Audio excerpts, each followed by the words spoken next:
These scaly red patches are the hallmarks of a common condition called psoriasis.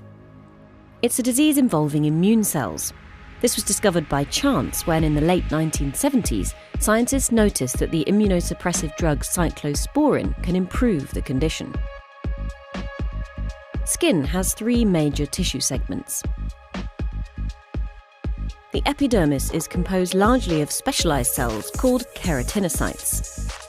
These originate from a single layer of basal keratinocytes, which divide continuously and give rise to cells that migrate towards the skin surface. During this process, they progressively differentiate into corneocytes, which form a protective barrier. Below the epidermis is the dermis. Here, cells called fibroblasts secrete fibres that form a dense extracellular matrix. This layer also contains hair follicles, sweat glands, sebaceous glands, and blood capillaries, as well as lymphatic vessels.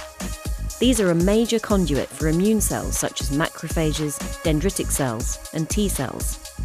Dendritic cells can capture foreign antigen and present it to T cells. T cells are immune effector cells. They can broadly be divided into cytotoxic T cells, which directly kill infected cells, and T helper cells that play a key role in orchestrating overall immune responses.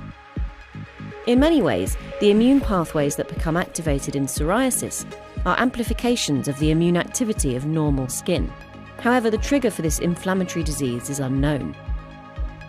Current models propose that dendritic cells sense stressed keratinocytes and invading microorganisms and start to respond by producing signaling molecules known as cytokines. These activate T cells and other immune cells, which in turn produce their own cytokines. Those signals stimulate keratinocytes to proliferate and to secrete further mediators and create a vicious cycle of inflammatory responses. Overall, this results in an accumulation of immune cells and the formation of a thickened, inflamed epidermis. Several biologic drugs have been developed to target inflammatory mediators in psoriasis. The most widely used agents for severe psoriasis dampen down the cytokine TNF-alpha. But that treatment doesn't work for everyone. Up to a third of patients ultimately do not respond. However, in the past decade, insights into T-cell biology have uncovered some promising new drug targets. Traditionally, T helper cells have been classified into 2 subsets: T helper 1 cells, which are pro-inflammatory, and T helper 2 cells, which are anti-inflammatory. However, the picture has become much more complicated with the identification of many other subsets. Which subset a T helper cell will belong to depends on the cytokines it encounters when it first interacts with a dendritic cell. Each subset can then be told apart because they secrete characteristic cytokines. In the context of psoriasis and inflammation, T helper 17 cells have attracted particular attention.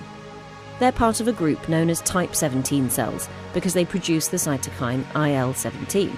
This cytokine can promote chronic inflammation and tissue destruction. In psoriasis, dendritic cells produce 2 important cytokines, IL-12 and IL-23. IL-12 induces the differentiation of T helper 1 cells, which produce the cytokines interferon gamma and TNF-alpha. IL-23, in turn, induces T helper 17 cells, which make IL-17 and other pro-inflammatory cytokines.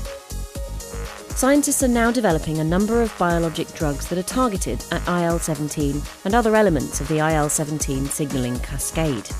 Interesting targets include IL-23, a shared subunit of both IL-12 and IL-23, the different isoforms of IL-17 and the IL-17 receptor, as well as a protein that's required for the production of IL-17. As IL-17 functions mainly locally in the skin and in mucosal tissues, such agents may have fewer side effects than current drugs which act systemically, and they might be effective in patients who don't respond to therapies that target TNF-alpha. The first of these agents has already been approved for psoriasis, and others have shown promising results in clinical trials. Many of these are also in development for other inflammatory diseases, including rheumatoid arthritis, asthma, and colitis, making the IL-17 cascade one of the hottest targets for inflammatory diseases.